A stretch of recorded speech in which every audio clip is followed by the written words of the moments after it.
Hi, and welcome back to the lab.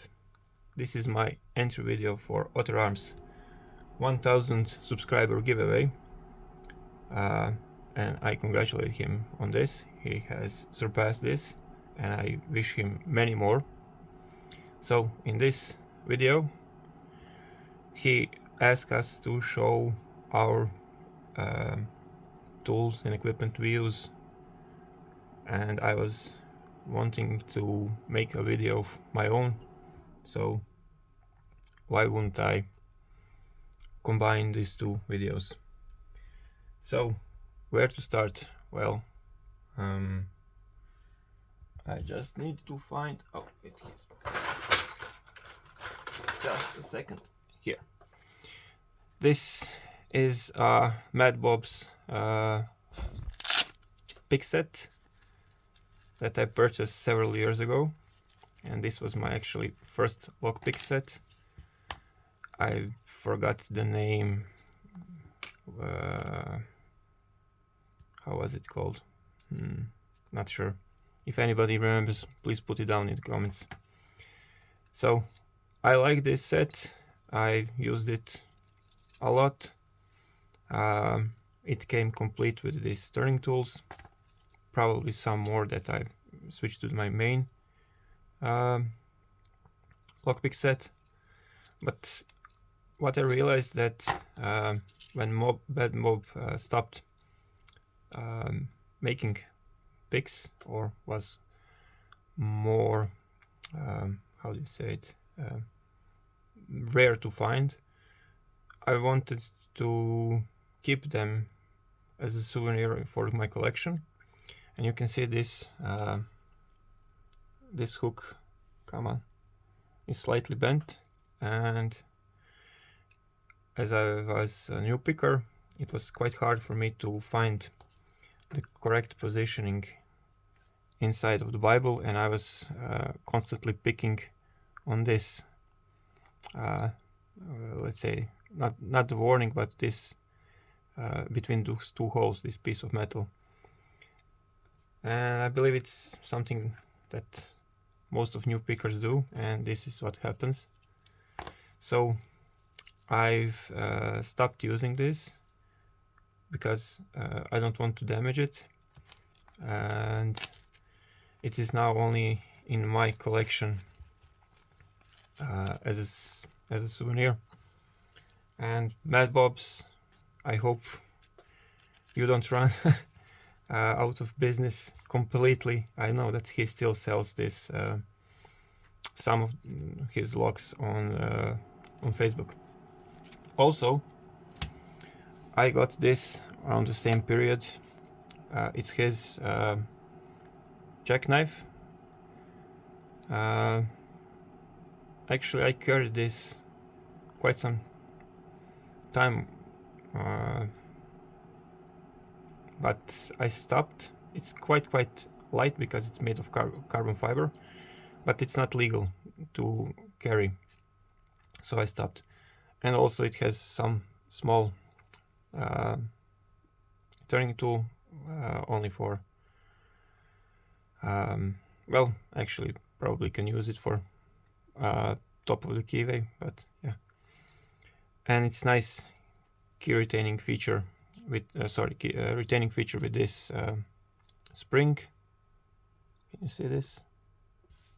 Why won't you zoom in? Come on. Okay. And with this twisting, it snaps in place, and it's quite secure, won't fall out. And of the profiles, you get the standard ones. I actually managed to pick some locks in the wild, all with permission, of course, but I just stopped carrying because, as I said, it's not legal here, and I don't want to get arrested and taken from me. The next thing I bought was this jackknife from Multipick. It comes with one turning tool also, and I believe I switched the profiles here. or maybe it's stock. Actually, I never used this. It was just for my collection. I wanted to see how it differentiates from the Mad Bob's one. Probably picked only one lock with it, but it mainly counts. It's quite nice. Still light, but yeah, it's way heavier than this one, and quite bigger, probably better suiting in hand.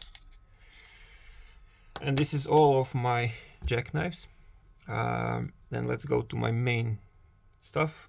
So I have this 3D printed holder. I've downloaded from Thingiverse. I forgot the name of the guy who made this. Was it 3D Locksport? Not sure. But thanks for the design. These are my two most used hook profiles. I said it's medium and short, and 3 thicknesses of, well, I believe it's top of the keybay, or from Christina Palmer's from Multipick, and these are also from Multipick. And currently I'm trying to pick all my locks with only using these 2 hooks. Then I'll switch to my other picks that I'll show you in a minute. I have also Sparrow's reload kit, and from it I took this pinning trace, and I have their follower. Also, I bought this hook set and these Sparrow's Euro gutting, front gutting, but I rarely use those. Actually, I had to modify this one just to be able to put it inside of some Euro locks, and I really don't recommend this. I believe I already said it. And this is what I mostly use, probably on a daily basis, this horseshoe, or how do you call it, and this one for the gutting. Although I do have, where is it? I do have this Lock Noobs one from Sparrows. I don't know, for most of the locks this feels just fine, so I don't use this much. I have this 3D printed tray from Lockknoob. This was actually my first 3D printed tray. This was my second one, and I bought this from how it's called, RVB, I forgot his name. Yeah, RVB Custom Picks. It was actually, I cannot show you without dropping pins. It's, can you see it? Yeah, it has for the disc retainer on the back, but it was much shinier.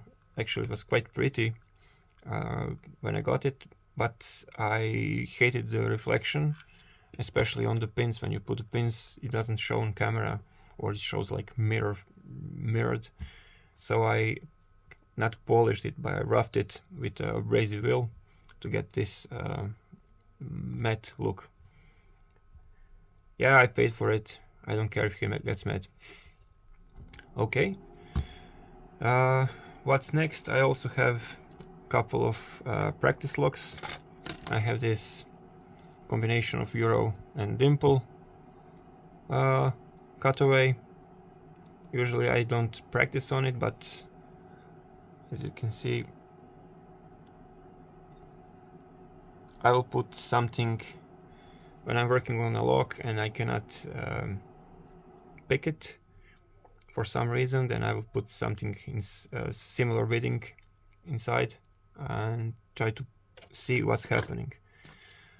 Also got this cutaway disc retainer lock from RVB Custom Picks. It's quite nice. I wanted to see what's going inside, but unfortunately I cannot pick it with his pick because of this narrow keyway. I tried to modify it, but unfortunately the thickness of the shaft is bigger than this, so I would either have to heavily modify it, but I will try to pick this some other methods. It's a learning curve for sure. I also have this Sparrow's progressive lock set, not lock set, it's yeah, it's lock set with core trainer inside and some security pins. So for the main picks, let me just move you a bit. I bought this Locklab edition from Multipick, and I have added some stuff for my own. So basically, as you can see, two of my most used picks are always outside as those turning tools. What can I say about those? Well, I never use those thin ones. I'm sure, I'm worried that I'll damage those, and even if I do, I can easily replace them, and this is why I mostly choose Multipick.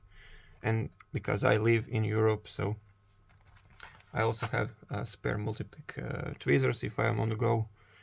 This tubular tensioner, and I have a probe here, which I never used because I don't know any tubular locks, so I hope I'll get some soon. And this was actually my introduction into dimple locks, and when I tried to pick Titan K5 with those, I was unsuccessful, so I had to, of course, spend more money and get this. This is the community edition from Multipick of the dimple picks, and when I got this, I finally succeeded in picking. So it's either up to the locks, or sorry, the picks, or I just got better. I also got this Locklab turning tools for the dimple picks, and I recommend them putting upside down because the other way around they just tend to fall out and probably you can lose them. I didn't use them very much. I own only a couple of dimple locks, so I hope to get more soon. And they all are always stored exactly in the same position. I'm probably, how do you call it, control freak. And okay, last but not least, watch out for some loud popping noises.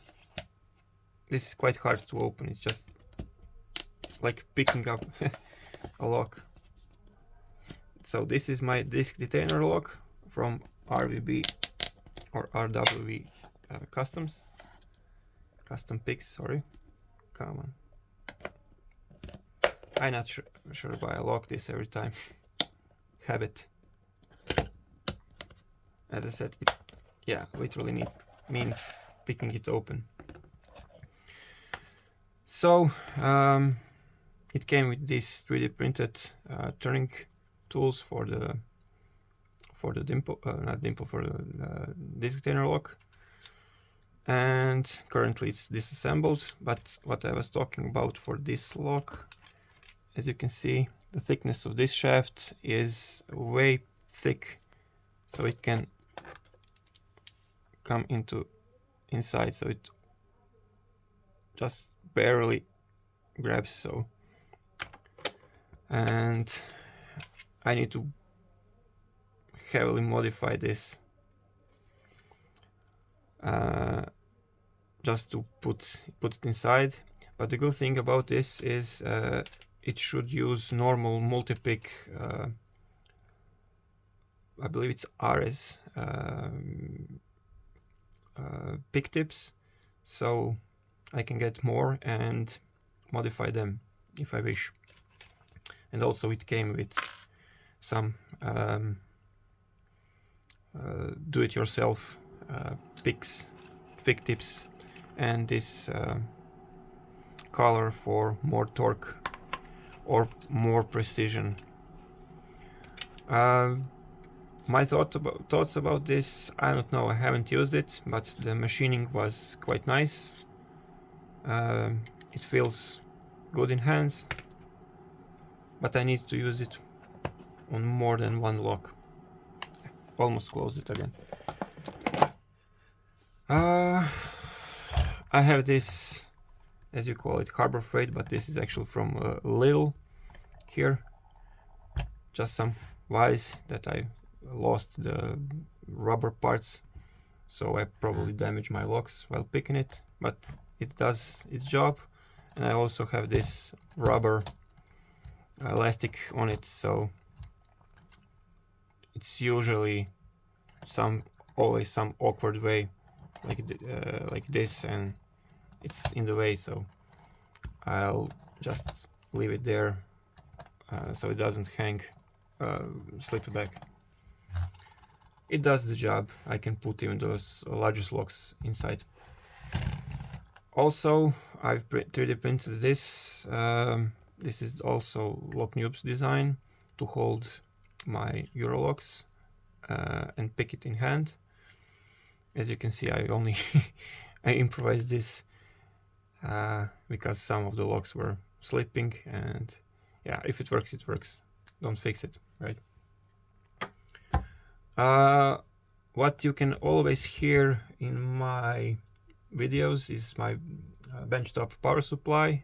As you know, well, probably didn't know, but you are in my electronics lab, and this is Blue ESD mat on which I can perform electronic repairs without damaging the components. And my top power supply not only charges my tablet, on which I like to play some lockpicking videos, or sometimes I even watch Sudoku from Kraken Cryptic. It also powers this this LED light, so it's much nicer to showcase my locks. And this sucker is like 15 watts, so it always kicks the fan to cool it. Of course, I have some selection of security pins and normal pins. And let's see what else. I have some windshield wipers inserts that sometimes I try to use to open a lock. And that's it. I don't have much more, I believe, except my tripod for mobile phone and some other lights that I use. That's it. I try to keep it simple. I hope that people are okay, at least, with my filming formats.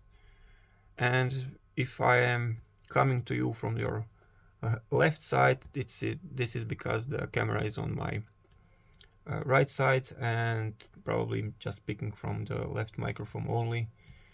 Yes, I need to invest probably in more better microphone. If you have any recommendations, please put it down in the comments below. And if you like my videos, these are my recordings of my lockpicking journey. I want to have documentation of how I progress. If you want to join, you are welcome, and I will appreciate it much. So, thanks for others for giving me a chance to how do you say it? I always forget some things. I was just talking to my friend today how whenever I'm writing or making videos, I don't have any scripts, so I always eyeball it, and it usually comes just fine, at least fine for the girls I go out with. Thanks, Save. So this is it from me. Congratulations again for your 1000 subscribers, and I hope you many more. See you again. Bye.